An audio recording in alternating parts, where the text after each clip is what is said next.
little principal role of a cop played by William Mark McCullough. He's actually one of my acting coaches, so that's really cool. Got to be in this. He's actually starting to kind of get pretty big, so hello, that's so good. It's great. It's very encouraging.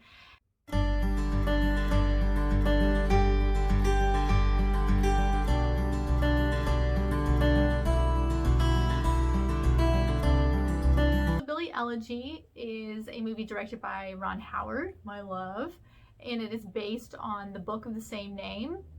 And it is written by the lead character in the story, JD. JD is played by two actors. I'm going to pop them up on top. There's a teenage version and an adult version in law school.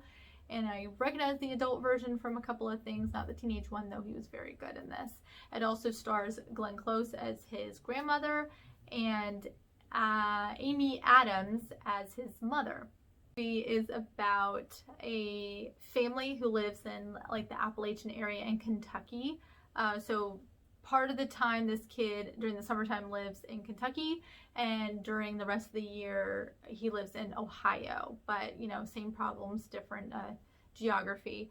And this movie is about generational poverty, and this movie is about that. It's about poverty and addiction, and it's also about how we react to life.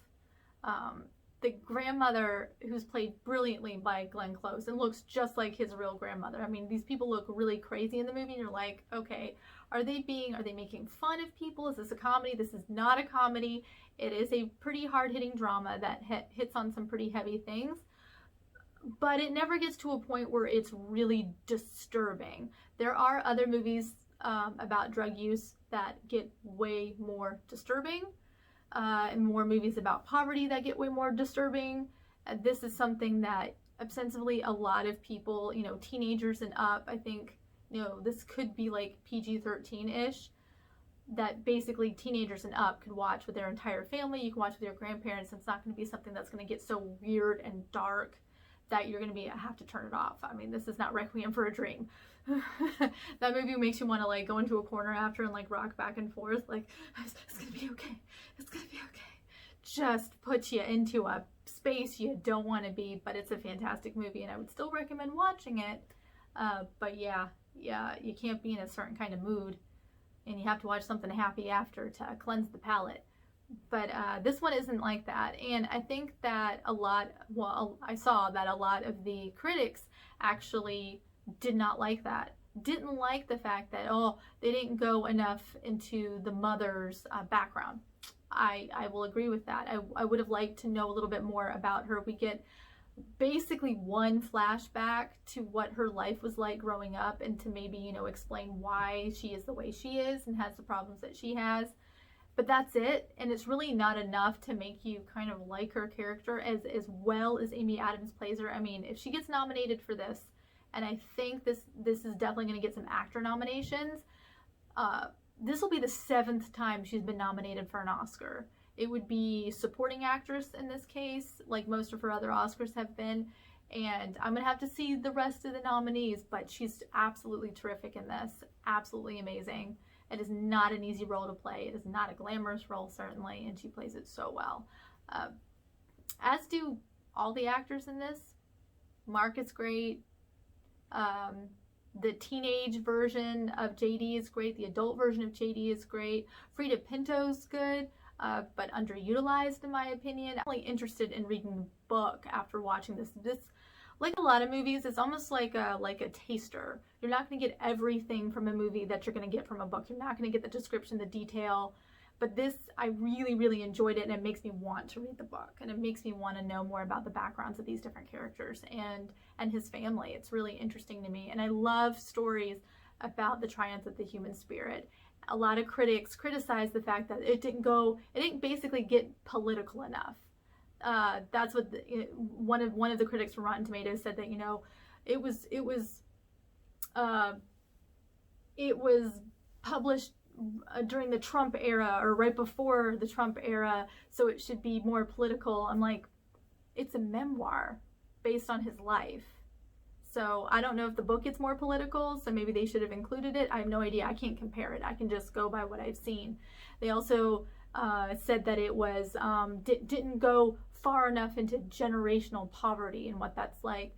I was like, because I mean, this is a person writing a memoir. This is not a person writing a dissertation or a thesis on generational poverty and how we should fix it. Write what you know best. And this is what he knows. He knows his family. He knows his family history. He knows his relationships with these women in his life. And he knows that turning point in his life where he made a decision, I'm going to change things. I'm going to make things different. And he worked towards that. And now he has something to show for it. And the fact that people are out there criticizing it is just, it's aggravating to me. It's like, oh, we don't want movies out there to encourage people to try. I'm not watching a documentary. I was watching an entertaining movie. I really enjoyed this movie. This movie I was afraid was going to be really sad and depressing, and it wasn't. I found it very uplifting, very well acted. I was very surprised. I was not prepared for a good movie, and actually I didn't even know that it was a Ron Howard movie. I thought that it was maybe even like a dumb like comedy, and thankfully I was pleasantly surprised and I really enjoyed it, so I would highly recommend it. Hillbilly Elegy, it is available streaming on Netflix. And the rating I have for this is... Okay, thank you so much, you guys, for watching. I really appreciate it. If you could give me a thumbs up if you liked this.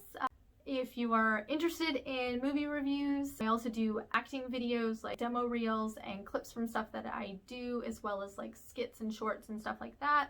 I share a lot of that stuff from other places, like short films and stuff like that, commercials and things, into my playlist that I can't upload myself, but that I'm in. And I also do like music videos, cover songs, live performances, things like that. So if any of those things interest you, I'd love to have you as a subscriber, and you can go ahead and ring that bell. I'd appreciate it. That way you get a notification every time I make an upload, and also you do all of them to make sure you're notified every time I put something into a playlist, because as I said, some things I'm in and I can't upload it myself, but I will share them with all of you. And you can follow me on all the social media areas. I'll have all of those linked below, and there's a little card at the end that will tell you kind of where you can follow me around, because I'm all over the interwebs. So I really appreciate the watch, you guys. Please share it with somebody you think would enjoy this, and feel free to binge watch it. That's fun. People are doing that. All right. I'll see you guys later. Bye.